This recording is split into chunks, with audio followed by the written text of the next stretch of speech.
So I've worked for some time on sampling in networks with the motivation from the studies of hidden human populations. So, for example, subgroups of people at high risk for HIV, AIDS, so like commercial sex workers, the clients of commercial sex workers, injecting drug users, and so on. So people hard to sample, and so the only practical way for most of these populations people have found to sample them is through following social links. Maybe starting with some smaller, expensively done proper probability survey, but they'll find many more of them if the field people can talk to people and find out who else they know. And there's various ways of doing it, and either finding those people, having the researchers find those people themselves, or using coupons or something to have the people find, bring in, recruit their contacts that way. And so much of the problem I worked on was taking samples like that and figuring out how do we make inference about the larger network. So we imagine we conceive of some population of people that is connected in one way or another. We're interested in this whole population, and we go in and we sample somebody at random, say, or by some other means, or sample some group like that, and then follow a link. And here we've got more than one link to follow. Maybe we'll choose one by chance, or maybe we'll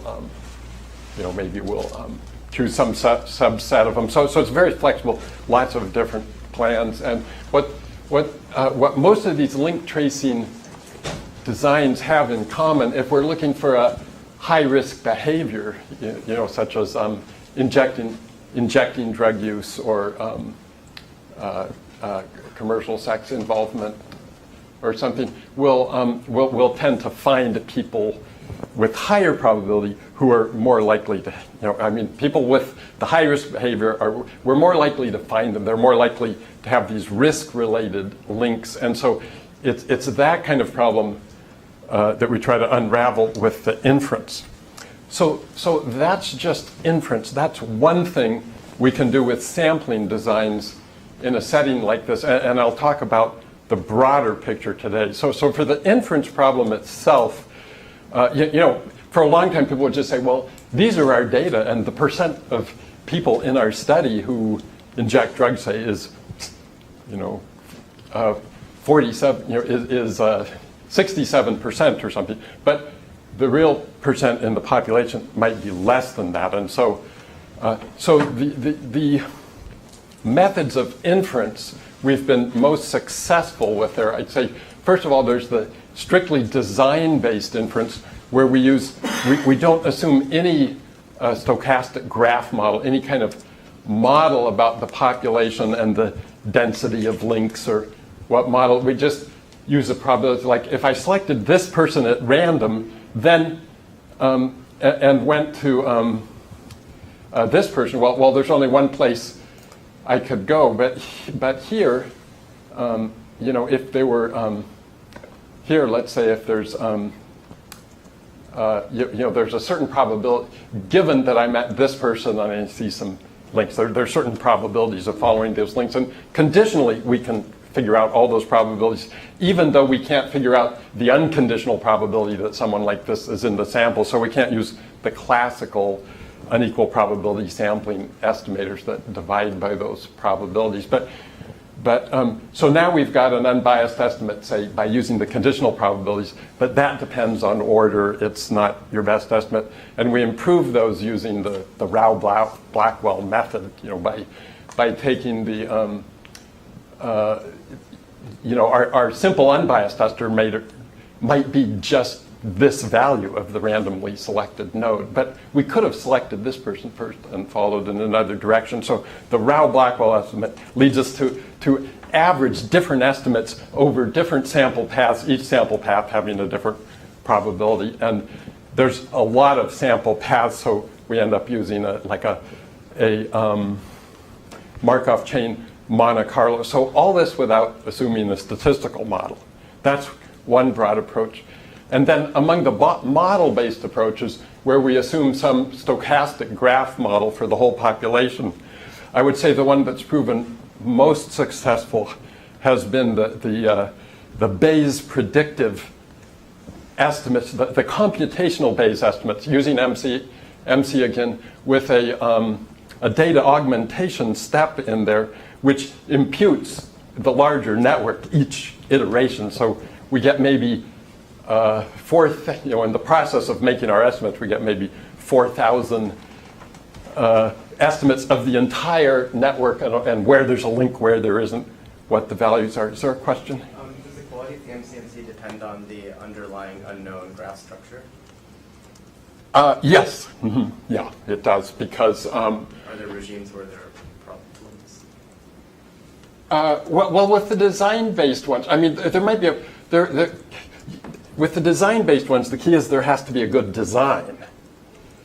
With the model-based one, there should be a good design. There's more leeway, a lot of flexibility on the design. It's much easier to do if the design is ignorable in the likelihood sense, as people like Rubin would say.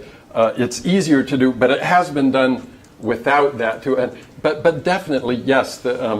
And also with the model-based methods, it doesn't just depend on the network properties, but again, with a good design, with a good sampling design, the model-based method works better. So there's a lot there, and so that's just to infer network properties.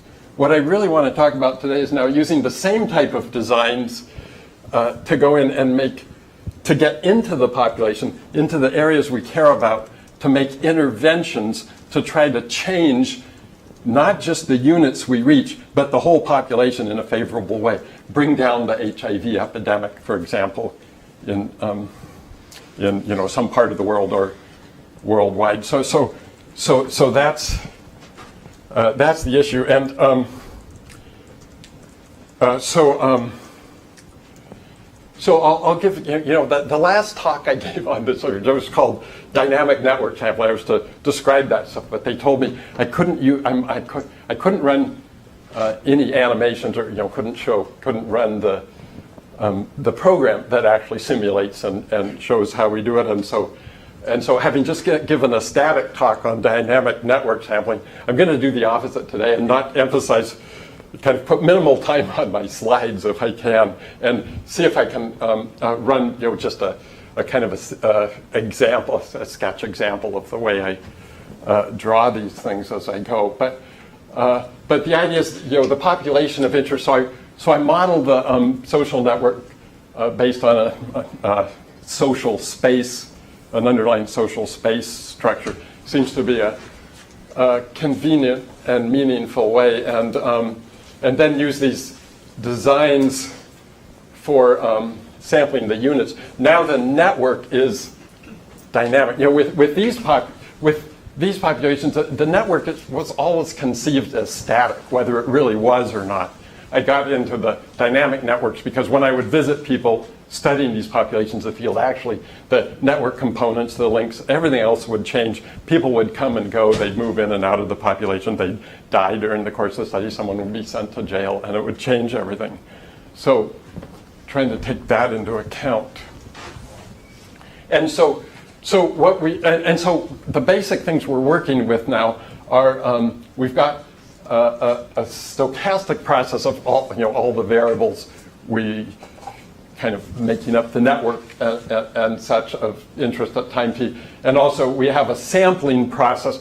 The nodes, say a set of nodes in our sample at time t all is changing. And so we want to remember, these models can get complex, right? And there's also somebody who says, you've got to include this other variable of, these people. But the perspective here is we want a base model that tells us, is one design better than another? Is one sampling design or one intervention strategy better than another. And so we want to include the kind of things that affect that. We'd like it to be as simple as possible, but include things like clustering, mixing, between groups, a migration of a person from one social group to another. So all that with a spatial point process. Movements in social space. A person moves closer or further from someone else, and even the group they're in can move, kind of drift around like that. And also, the nodes themselves are transient. People come into the study, if they're not, we've got a birth and death process here. They move away, they die. If they come in, not literally by birth, but maybe coming of age, where they grow up and they're in the high-risk group now, or they move from another area. So we build on a spatial-temporal point process. We have link probabilities depending on distances between nodes. Also characteristics of the origin node, the destination node, and the combination of the two, so the link itself, and ways that so links are constantly being inserted and deleted, formed and dissolving. And so in the static situation, classically, a sampling design means the selection, the procedure for selecting a unit into the sample. And but here we have actually an acquisition process by which units are added in the sample, and an attrition process by which units leave the sample. They'll leave the sample if it's a study sample,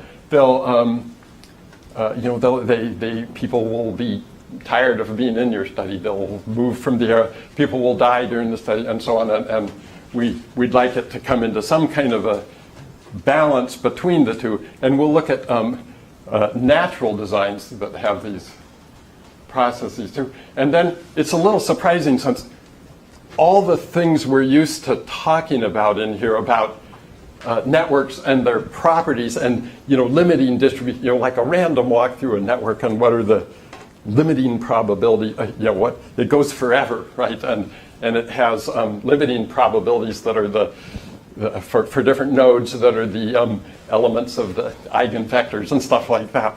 But now our nodes themselves are transient, but we still have, we'll still see some stationary, some ergodic and stationary limiting distributions, including from our samples. So let me, so inference is the first thing I talked about. Experiments, how do we select a sample in order to do a field experiment? Interventions are related, because with the experiment, we'll make an intervention on a unit. But there, we would like the response on one unit to be unaffected by interventions on other units. Here, we'd like to make our interventions on the smallest number of units and affect the biggest number, right? We want to affect our whole population. So let me just pause so I don't run out of time, and just look at an example of, if we can here, of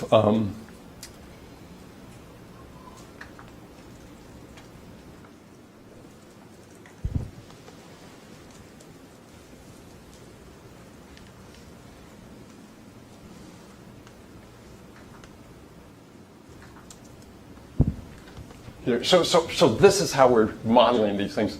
Here's 300 nodes. The basic time step is a day, because the idea is that people are making seemingly trivial day-to-day choices, and this is what has the big effect on the population. I'll talk about larger sample sizes.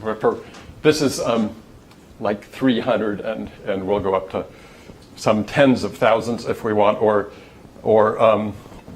I'll talk about larger sample sizes, but we're looking at, so here I have kind of an explosive rise of an epidemic. This is the HIV epidemic. Now, the virus, the HIV virus, it's selecting a sample of people by much the same design as this. A person is selected when they're infected. This person is selected with very low probability per contact. This is modeling the heterosexual, sexual transmission of HIV through a subpopulation.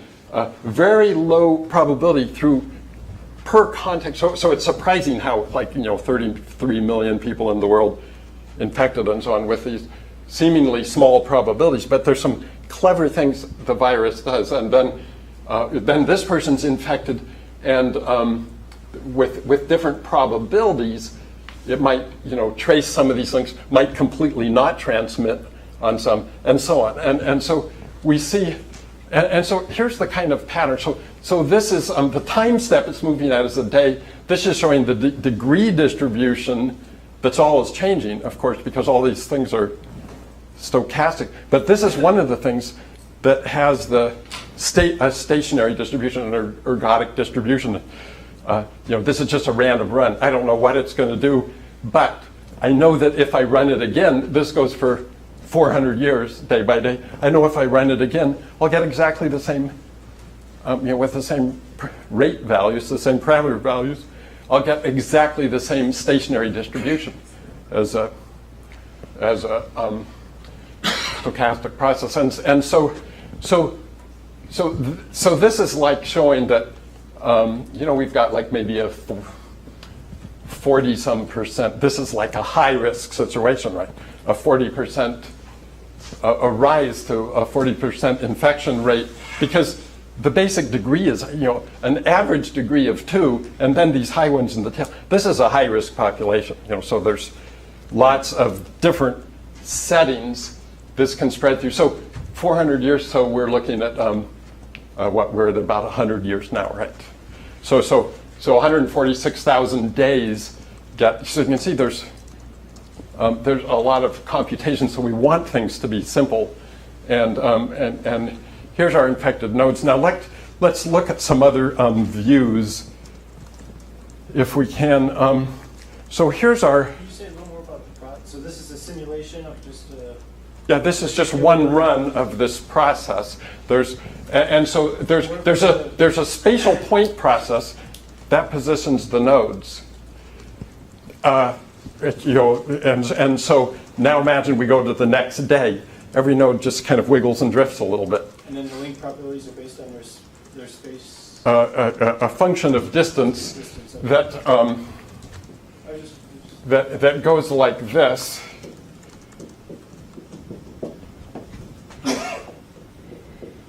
And not only that, but there's two people that form a link. You used the word consensus, I think, or something. Yeah, it's a consensus design for forming the link, but for dissolving the link, it's like one person or the other can decide to dissolve it. I mean, that's sort of realistic, but sort of oversimplified to that can be modified to have one person a little more dominant in those choices. But that's the idea. So there's actually, the other person has a link like this too, and it's like you might say the product of those two, and then the square root of that. And I started out using a logistic function for these things. So now I'm using a half normal because when I do the product and the square root, it's like it averages the reciprocal of the spreads of the two different. But so it's a distance model like that. There's a drift. It's got groupings like we can look at them if we want. There's a death process that keeps. Yeah. When you see something gray, that's a node dying or moving out of you. Now, HIV goes in stages, and people have a higher rate of mortality when they're infected. That has a big effect on the dynamics of this thing. And then the antiretrovirals increase the survival time, decrease the mortality, but not quite to natural. Don't decrease it to natural mortality. And so let's look at some other things in here.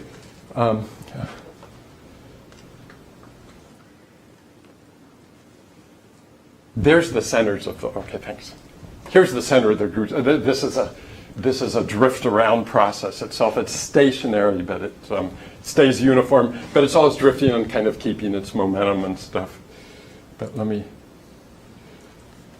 so that's just on the construction. I don't know why And so this is the whole population here being modeled. Here's just the sample. The virus has selected this sample. And so these are the infected nodes. And I'm showing in dark, those are the surface of the sample, the surface of the subgraph that's infected. So those are the links. Those are the ones to watch out for because, and you notice sometimes they're thicker than others. Those are the people in early stage HIV, which is, like several to many times higher transmission rate than, for the first few weeks. And so those are particularly risky. So it's a surface that we, in a way that we want to cut down on in some way or other. So there's some interesting geometry over time here. Here's another way of, let me go to something else instead. Here's the components. That's another thing that's always changing, right? Red is the largest component, blue the next largest, green the next largest, but you see it changes. Like, here's one great big component, but see, this one broke off from it now, and so on. So it's, the dynamics are always changing, and here's here's one more thing. So the whole reason HIV is hard to control and everything doesn't quite work is it mutates so fast. It's an RNA virus, it mutates so fast. So here I'm having it mutate specifically that early transmission rate. What we find it does is it adapts to the network geometry. I start with a rate just uniform from 0 to really large for the early stage. And so we start out with a high, on average, a very spread, but high average early transmission rate. Over time, it comes to an equilibrium. Here's one more of these ergodic equilibrium type distributions. It comes down to a favorable way because there's a trade-off. If it's too virulent, it increases the person's mortality. Its hosts that it depends on dies off, changes the dynamic. That's what the whole thing depends on. And so here's a distribution of it, and these are the low rates. And when it starts out, you would see here's a medium rate, and you would see red for high rates and stuff. But and there's just one more way I'll show that it's really useful to look at these network samples in time. So let me go to where we're just looking at a sample, if I can, and see if that.